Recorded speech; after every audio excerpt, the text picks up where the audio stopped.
صلاح الدین ایوبی اور ایک بزرگ کا عجیب واقعہ۔ بیان کیا جاتا ہے کہ ایک دن سلطان صلاح الدین ایوبی رحمۃ اللہ علیہ اپنے چند سپاہیوں کے ساتھ کسی ضروری کام کے لیے محل سے روانہ ہوئے۔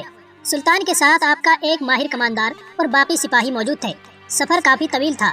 چلتے چلتے سلطان ایوبی کی نظر ایک کنویں پر پڑی تو سلطان نے اپنے سپاہیوں سے کہا کہ اس کنویں کے قریب جا کر تھوڑی دیر آرام کرتے ہیں اور پانی پی کر پھر وہاں سے روانہ ہو جائیں گے۔ جب سلطان اس کنویں کے قریب گئے تو سپاہی نے لوٹا نیچے لٹکایا اور پانی کا ایک لوٹا نکال کر سب سے پہلے سلطان معظم کو پانی پلایا اور پھر باقی سپاہیوں کو پلایا۔ اتنے میں سلطان صلاح الدین ایوبی رحمۃ اللہ علیہ کی نظر اس کنویں کے مالک یعنی ایک بزرگ پر پڑی جو اس کنویں کے ساتھ بنے ہوئے ایک چھوٹے سے حوض میں پانی ڈال رہا تھا اور اس میں بچے نہا رہے تھے۔ سلطان بڑا خوش ہوا کہ یہ بزرگ نیکی کا کام کر رہا ہے کہ اتنی گرمی کی شدت میں ان بچوں کو پانی میں نہلا رہا ہے۔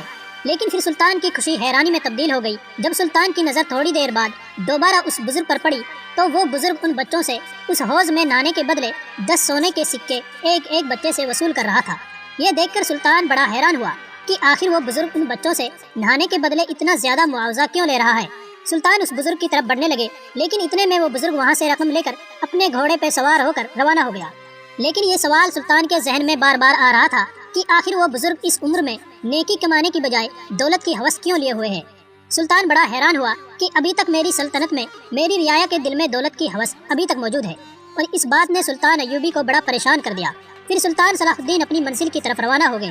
سلطان کا یہ سفر تقریباً 15 دنوں پر مشتمل تھا اور اتفاق کی بات یہ کہ سلطان صلاح الدین ایوبی کا گزر واپسی پر ایک بازار سے ہوا۔ سلطان نے سپاہیوں سے کہا کہ اس بازار میں ایک بزرگ رہتا ہے، ہم اسی کے پاس جا کر رکیں گے، آج رات آرام کریں گے، کھانا بھی اسی کے پاس کھائیں گے اور صبح اپنی منزل کی طرف روانہ ہو جائیں گے۔ بازار کے کونے میں سلطان نے اپنے گھوڑے باندھے اور اس بزرگ کے پاس چلے گئے۔ وہ بزرگ سلطان کو اپنی دکان کے پیچھے چھپے تہخانے میں لے گیا جہاں آرام دہ بستر بچھے ہوئے تھے اور سلطان کے لیے لذیذ کھانوں کا اہتمام کیا گیا تھا۔ سلطان نے کھانا کھانے کے بعد نماز عشاء ادا کی اور چونکہ آپ سفر کی وجہ سے تھک چکے تھے لہٰذا آپ آرام کرنے کے لیے بستر پر لیٹ گئے۔ باہر 3 محافظ سلطان کی حفاظت کے لیے اپنی اپنی جگہ فریضہ انجام دینے لگے۔ صبح ہوئی تو سلطان نماز فجر سے فراغت کے بعد تھوڑی دیر سیر و تفریح کے لیے نکل گئے۔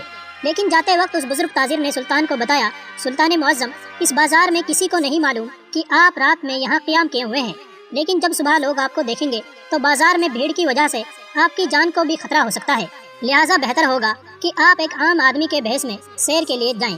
سلطان کو بزرگ کی یہ ترکیب پسند آئی اور سلطان نے ایک عام آدمی کا بھیس بدلا اور سیر و تفریح کے لیے چلے گئے۔ سلطان ایک عام آدمی کے بھیس میں جب سیر و تفریح سے واپس لوٹے تو اچانک سلطان ایوبی کی نظر ایک آدمی پر پڑی جو چھوٹے چھوٹے بچوں کو قطار میں بٹھا کر کھانا کھلا رہا تھا، اور جب سلطان اس کے قریب گئے تو دیکھا کہ یہ وہی بزرگ تھا جو کنویں پر بچوں سے نہانے کے بھی پیسے لے رہا تھا۔ یہ ماجرا سلطان نے دیکھا تو بڑے حیران ہوئے کہ آخر یہ بزرگ چاہتا کیا ہے۔ ادھر یہ بچوں سے صرف نہانے کے 10 سونے سکے لے رہا تھا اور ادھر یہ بچوں کو مفت میں کھانا کھلا رہا ہے، آخر اس کے پیچھے کیا راز ہے؟ سلطان اس بزرگ کی طرف بڑھنے لگے کہ اس سے سارا احوال معلوم کیا جائے، لیکن جو ہی سلطان اس کی طرف بڑھنے لگے تو پیچھے سے اس تاجر نے سلطان کو آواز دی اور کہا، حضور والا، مجھے اندیشہ ہے کہ کہیں لوگ آپ کو پہچان نہ لیں، کیونکہ اس بازار میں بہت سارے ایسے لوگ ہیں جن سے شاید آپ پہلے مل چکے ہیں۔ اگر کسی کو پتہ چل گیا کہ آپ سلطان معظم ہیں تو ممکن ہے کہ کوئی آپ کو نقصان پہنچا دے، کیونکہ یہاں ہر جگہ دشمن موجود ہیں۔ لہٰذا سلطان دوبارہ اس بزرگ کا سوال اپنے دل میں لیے واپس تہخانے میں چلے گئے۔ سلطان نے دل میں سوچا کہ جب واپسی پر روانہ ہوں گے اس بزرگ سے سوال پوچھ لوں گا۔ کھانے سے فارغ ہونے کے بعد جب آپ کا قافلہ منزل کی طرف روانہ ہونے لگا اور آپ گھوڑے پر سوار ہوئے تو آپ نے سپاہیوں سے کہا کہ تم بازار کے باہر میرا انتظار کرو، میں چند لمحوں کے بعد آ رہا ہوں۔ اب سلطان دوبارہ بازار میں لوٹے اور ایک دکاندار کے پاس جا کر پوچھا کہ اس جگہ پر ایک بزرگ بچوں کو کھانا کھلا رہا تھا، کیا تم مجھے بتا سکتے ہو کہ وہ بزرگ کہاں رہتا ہے اور آخر ان بچوں کو مفت میں کھانا کیوں کھلا رہا تھا؟ تو اس تاجر نے کہا، اے بھائی، مجھے نہیں پتا، یہ تو بڑا عجیب آدمی ہے، اس کے سبھی کام ہمارے سمجھ سے باہر ہیں، کئی سالوں سے غریبوں اور یتیم بچوں کو مفت میں کھانا کھلا رہا ہے۔ سلطان ایوبی پھر وہی سوال دل میں لیے منزل کی طرف روانہ ہو گئے۔ وقت گزرتا رہا اور ایک دن اتفاق سے سلطان کا گزر ایک گاؤں سے ہوا تو اچانک اس گاؤں میں شور اٹھنے لگا۔ سلطان نے ایک سپاہی کو بھیجا کہ جا کر معلوم کرو کہ گاؤں میں ایسا کیا ہوا کہ لوگ اتنا شور کر رہے ہیں۔ تھوڑی دیر کے بعد سپاہی نے آ کر بتایا کہ حضور والا، اس گاؤں کے ایک بڑے تاجر کے گھر سے بہت سارا سونا چوری ہو گیا ہے اور چور ابھی ابھی بھاگ کر نکلا ہے، گاؤں والے اس کے پیچھے لگے ہوئے ہیں۔ یہ سنتے ہی سلطان نے اپنا گھوڑا دوڑا دیا تاکہ اس چور کو پکڑ سکے۔ آپ کا کماندار منع کرتا رہا کہ حضور، آپ کی جان کو خطرہ ہو سکتا ہے، آپ اس بھیڑ کے اندر نہ جائیں، لیکن سلطان نے اپنا گھوڑا دوڑا دیا۔ کافی دور جا کر بلا آخر سلطان نے اس نقاب پوش چور کو ایک جنگل کے بیچ میں جا کر پکڑ لیا۔ चोर के पास घोड़ा काफी ताकतवर था, जिससे सुल्तान को उसे पकड़ने में बहुत वक्त लगा। सुल्तान ने चोर के मुंह से कपड़ा हटाया तो देखा कि ये तो वही बुजुर्ग था जो कुएं पर बच्चों से सिक्के ले रहा था और बाजार में बच्चों को मुफ्त में खाना खिला रहा था। और अब वही बुजुर्ग एक ताजिर के घर से सोना चोरी करके ले जा रहा था। सुल्तान ये मंजर देखकर बड़े हैरान और परेशान हुए कि आखिर इस बुजुर्ग के पीछे क्या राज है कि इस इलाके में जहाँ भी जाता हूँ हर बुराई के पीछे भी यही नजर आता है और हर अच्छाई के पीछे भी यही नजर आता है। आखिर ये बुजुर्ग है कौन? फिर सुल्तान ने उसकी गर्दन पर तलवार रखते हुए कहा कि तुम मुझे अब सच सच बता दो कि ये सब तुम क्या कर रहे हो और क्यों कर रहे हो। तो उस आदमी ने कहा, ये मेरे और मेरे अल्लाह के दरमियान एक राज है, इसको मैं तुम्हें कभी नहीं बता सकता। सुल्तान ने कहा कि एक तरफ तू मासूम बच्चों से भारी मुआवजा लेकर उनको नहाने देते हो और दूसरी तरफ तुम लोगों के घरों से चोरियां करते हो और अब कहते हो कि ये अल्लाह और तुम्हारे दरमियान पर्दा है। तेरी बात बिल्कुल समझ से बाहर है। सुल्तान अभी यही बात कह रहे थे कि अचानक कहीं से एक तीर आया और उस बुजुर्ग और सुल्तान के दरमियान से गुजरकर एक दरख्त पर जा लगा। सुल्तान अय्यूबी का ध्यान जब उस तीर की तरफ हटा तो बुजुर्ग फिर से भागा और घोड़े पर दौड़कर वहां से भागने में कामयाब हो गया। सुल्तान अय्यूबी बड़े हैरान थे कि कोई इत्तेफाक नहीं बल्कि इसके पीछे जरूर कोई राज है। मैं हर मर्तबा इसे पकड़ने की कोशिश करता हूँ और ये मुझसे भाग निकलता है। सुल्तान महल वापस आ गए और सोचने लगे कि वो बुजुर्ग कोई आम इंसान नहीं, जरूर उसके पीछे कोई बहुत बड़ा राज है और जब तक मैं इस राज से पर्दा नहीं उठाऊंगा उस वक्त तक चैन से नहीं बैठूंगा। दूसरे दिन सुल्तान महल से घोड़े पर रवाना हुए और उस कुएं की तरफ चले गए। कुएं और महल के दरमियान बहुत फासला था और मुसलसल एक दिन के सफर के बाद सुल्तान वहां पहुंच गए। जब सुल्तान वहां पहुंचे तो देखा कि बुजुर्ग वहां मौजूद है। फिर से कुएं से पानी निकालकर हौज में डाल रहा है। बच्चे नहा रहे हैं और जब बच्चे जी भर के नहा लिए तो बुजुर्ग ने एक एक बच्चे से 10-10 सोने के सिक्के लेकर ही उनको जाने दिया। सुल्तान ये सारा मंजर छुप कर देख रहे थे। बुजुर्ग ने रकम एक थैली में डाली और घोड़े पर सवार हो गया। अब वो बुजुर्ग आगे आगे जा रहा था और सुल्तान अय्यूबी उसका पीछा कर रहे थे। चलते चलते वो बुजुर्ग एक जंगल के दरमियान पहुंच गया। सुल्तान बड़े हैरान हुए कि ये जंगल के दरमियान क्या करने आया है। फिर सुल्तान ने सोचा कि शायद ये सोने को इसी जंगल में छुपाता होगा। लेकिन थोड़ी देर में सुल्तान ने देखा कि उस आदमी ने एक जगह से झाड़ियां हटाई, जिन झाड़ियों के नीचे एक सुरंग मौजूद थी। वो बुजुर्ग उसी सुरंग के अंदर चला गया और फिर से सुरंग का दरवाजा बंद कर दिया।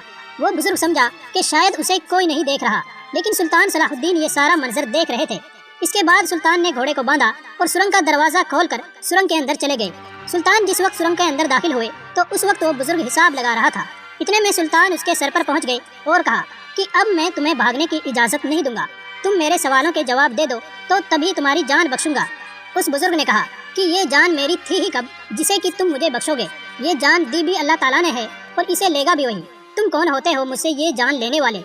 ये सुनकर सुल्तान को बड़ी हैरानी हुई कि इस बुजुर्ग को अल्लाह ताला पर इतना यकीन है और फिर दूसरी तरफ हर बुराई के पीछे भी यही होता है। फिर सुल्तान ने उससे पूछा कि मुझे बताओ कि तुम कौन हो और तुम्हारा मकसद क्या है। उसने कहा कि मैं अल्लाह का बंदा हूँ, मेरा मकसद मजलूमों की मदद करना है। सुल्तान ने कहा कि तुम अपनी बातें वाज़ेह तौर पर बताओ, तुम्हारे किरदार को देखते हुए तुम्हारी ये बातें मेरी समझ से बाहर हैं। उस बुजुर्ग ने कहा तुम बताओ तुम क्या पूछना चाहते हो। तो सुल्तान ने अपना तारुफ कराते हुए कहा कि मैं सुल्तान सलाहुद्दीन अय्यूबी हूँ। ये सुनते ही वो बुजुर्ग कांपने लगा और कहा सुल्तान मुअज्जम आप और यहाँ? सुल्तान ने कहा कि मेरा काफिला एक दिन यहाँ से गुजरा तो हमने आपके कुएं से पानी पिया, तो आपने हमसे पानी पीने के बदले में एक सिक्का भी नहीं लिया, जबकि तुम उन हौज में नहाने वाले बच्चों से 10-10 सिक्के ले रहे थे। आखिर इसके पीछे क्या राज है? और फिर इसके बाद तुम बाजार में बच्चों को मुफ्त खाना क्यों खिला रहे थे? और तीसरी बात कि तुमने उस गाँव में चोरी क्यों की? और उस दिन जिस आदमी ने तुम्हारी गर्दन पर तलवार रखी थी वो भी मैं ही था। तो वो बुजुर्ग कहने लगा सुल्तान मुअज्जम, चंद साल पहले उस बाजार पर हमला हुआ था और उस हमले की वजह से बहुत सारे ताजिर मारे गए। इसके बाद जब दूसरे ताजिरों ने देखा कि उन दुकानों का कोई वारिस नहीं तो उन्होंने उन शहीद ताजिरों की दुकानों पर कब्जा करके सारा माल अपने कब्जे में ले लिया। अब उन शहीद ताजिरों के छोटे छोटे बच्चे और बीवियां भूख से मर रही थी। जब मैंने ये मंजर देखा तो मेरा दिल बहुत रंजीदा हुआ। इसके बाद मेरी दुकान में जितना भी मुनाफा होता मैं उन यतीम बच्चों के खाने पीने का बंदोबस्त करता, लेकिन मेरी दुकान छोटी थी, उससे इतनी आमदनी नहीं होती थी कि उनसे उन तमाम का पेट भर सकूं। मैं इसी सोचो विचार में गुम था कि एक दिन उसी कुएं पर जा पहुंचा तो देखा कि हौज में बच्चे कुएं से बामुश्किल पानी निकाल कर उसमें डालते हैं और फिर नहाने लग जाते हैं। जब मैंने उन बच्चों से कहा कि अगर मैं तुम्हें कुएं से पानी निकाल कर नहलाऊं तो तुम इसके बदले में मुझे क्या दे सकते हो? उन्होंने कहा तुम जो चाहोगे तुम्हें मिलेगा, क्योंकि हमारे बाबा बहुत अच्छा कमाते हैं। जब मैंने मालूम किया तो मुझे पता चला ये बच्चे उन तमाम ताजिरों के हैं जिन्होंने उन शहीद ताजिरों की दुकानों पर कब्जा कर रखा है।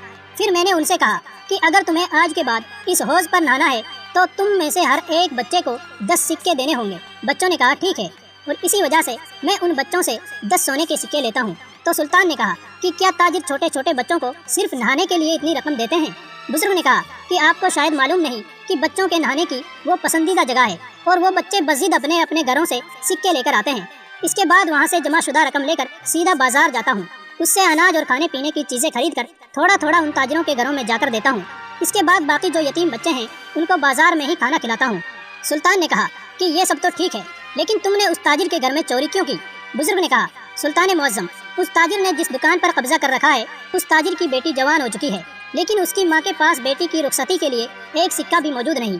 जब मुझे पता चला कि उस गासिब और जालिम ताजिर ने उस दुकान के जरिए बहुत सारा नफा कमाया है, तो मैंने तय कर लिया कि मैं वो सारा नफा उससे छीन कर उस ताजिर की बीवी को दे दूंगा ताकि वो अपनी बेटी को रुखसत कर सके। लिहाजा मैंने अपनी जान जोखिम में डालकर ताजिर के घर में डाका डाला और वो रकम चुरा ली।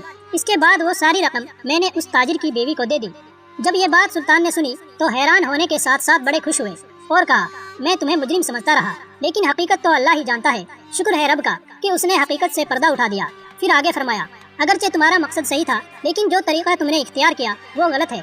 अगर तुम इस बात की शिकायत सुल्तान की अदालत में लेकर आते तो तुम्हें जरूर इंसाफ मिलता और मैं उन ताजिरों से दुकानें लेकर उनके हकदारों को जरूर दिलाता। बुजुर्ग ने कहा, सुल्तान मुअज़्ज़म, आप तक पहुँचते पहुँचते इधर ताजिरों के बच्चे भूख से मर जाते तो फिर आपके पास आने का क्या फायदा होता। उसके बाद सुल्तान ने कहा कि आज के बाद कोई भी भूखा नहीं सोएगा। इसके बाद सुल्तान अय्यूबी ने वापस आकर कमानदारों को हुक्म दिया कि जिन जिन ताजिरों ने दुकानें छीनी हैं वो दुकानें वापस लेकर उन ताजिरों के बच्चों और बेवाओं के हवाले की जाएं और जालिम ताजिरों को काजी की अदालत में हाजिर करो ताकि काजी साहब उनको सजा दे सकें। और इसी तरह सुल्तान ने उस बुजुर्ग का शाही खजाने से चंदा लगा दिया ताकि वो हर जगह गरीब बच्चों को खाना खिला सके। इसके बाद कमानदारों ने उन दुकानों को छीन कर वो दुकानें शहीद ताजिरों की बीवी बच्चों के हवाले कर दी और काजी साहब ने जालिम ताजिरों को कड़ी सजा सुनाई। इस तरह सुल्तान की कोशिशों की वजह से जुल्म का खात्मा हो गया, इंसाफ की बुनियाद रखी गई और सारी जिंदगी सुल्तान का मकसद सिर्फ इंसाफ कायम करना था। और इस मुश्किल सफर में सुल्तान ने अल्लाह की मदद से कामयाबी हासिल कर ली। दोस्तों, उम्मीद है कि आपको सुल्तान सलाहुद्दीन अय्यूबी रहमतुल्लाह अलैह की अक्लमंदी और बहादुरी का ये वाकया अच्छा लगा होगा। अगर आपको ये वाकया अच्छा लगा हो तो आप इस वीडियो को लाइक करें और हमारे YouTube चैनल दीन 24 को सब्सक्राइब